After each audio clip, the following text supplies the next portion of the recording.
কি এক অবস্থা রে ভাই। কাঁচামরুচ 400 টাকা কেজি, বেশি দূরত নয়, আমার উলিপুরতে মানে আমার উত্তরবঙ্গতেই 360 টাকা, তার মানে 400 টাকার বাকি আছে কিছু। এরপরে আসেন, সারা রাতই তো মনে করেন বিদ্যুৎ থাকে না, মানে সন্ধে লাগলে বিদ্যুৎ নাই। আর গ্যাস তো মনে করেন যে আমার চাচা ইচ্ছার থেকে শুরু করে শেখ হাসিনা আপা, খালেদা জিয়া আপা, তারপরে খালেদা জিয়ার ছেলে, এখন তো নতুন সরকার আছে তারেক জিয়া। তো যাই হোক, কেউ আমাদের এই স্বপ্নটা পূরণ করতে পারে নাই যে আমাদের রংপুর বিভাগে গ্যাস দিতে পারবে বা গ্যাস দিবে। তো যাই হোক, এই বিষয়টা নিয়ে নাই বলি।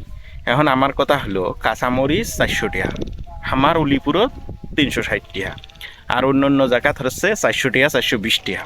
তো যাই হোক, কাঁচামরিচ না হয় না খাইলাম, কাঁচামরিচ না খাইলাম, না হয় হইলো শুকনো ঝাল খাইলাম, ওই যে শুকনো ঝাল কি কয় না, কারেন্ট মরিচ খেলাম। কারেন্ট মরিচও কোনো 500 টাকা কেজি, যাই হোক, ওটা আবার ওজনে বেশি, ওটা সমস্যা নাই।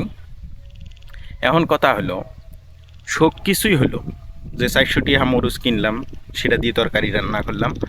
এখন রাত্রে দেখা গেছে যে বিদ্যুৎ নাই, মোমবাতি জ্বালাইলাম, জ্বালিয়ে খাওয়া দাওয়া করলাম। খাওয়া দাওয়া শেষে তো এখন ঘুমাইতে হবে নাকি। ঘুমানোর সময় আগে তো ছিল ওই যে আমাদের দেশে যে সুপারি আছে না, সুপারির ঢাকনে দিয়ে পাঙ্খা বানাইছিলাম, সেই পাঙ্খা দিয়ে বাতাস করতাম।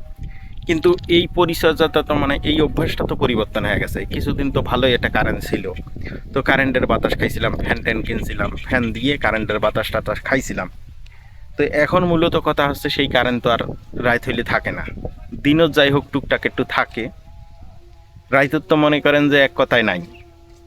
সন্ধ্যে 7টা বাজলে শুরু হয় নাই, এরপরে মনে হয় রাতের রাইতের হচ্ছে গিয়ে দেখা গেছে যে 11টা, সাড়ে 11টার দিকে একবার আসে, আসি আবার 12টা, সাড়ে 12টার দিকে যায়। এরপরে মনে করেন যে ভোর 5টার দিকে একবার আসে, 6টার দিকে যায়। তো এই হলো অবস্থা। তো এখন হলো মানে, যেটা না হয় মোমবাতি জ্বালিয়া সম্ভব, সেটা না হয় মোমবাতি জ্বালিয়া করলাম, বা মোমবাতি জ্বালিয়া মোমবাতির আলোতে খাইলাম।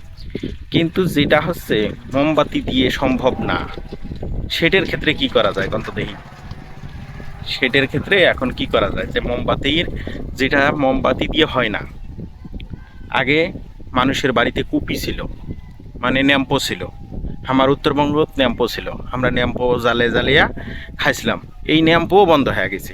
এই কিসের কারেন্ট দিল আমাদের শেখ হাসিনা আপাই, কিসের কারেন্টটা দিল, দেওয়ার পরে মানুষের এখন অভ্যাস হয়ে গেছে যে এখন ওই সুইচ টিপ দিবে, আর সুইচ টিপ দিয়ে জ্বালাবে, সুইচ টিপ দিয়ে বন্ধ করবে। এখন এই অভ্যাসে যখন মানুষ পরিণত হয়েছে, এখন হঠাৎ করেই দেখা গেছে যে বিদ্যুতের সংকট। যাই হোক, গ্যাসের বোতল টোতল আনিয়ে তাও হলো গিয়ে রান্না টান্না করছিলাম।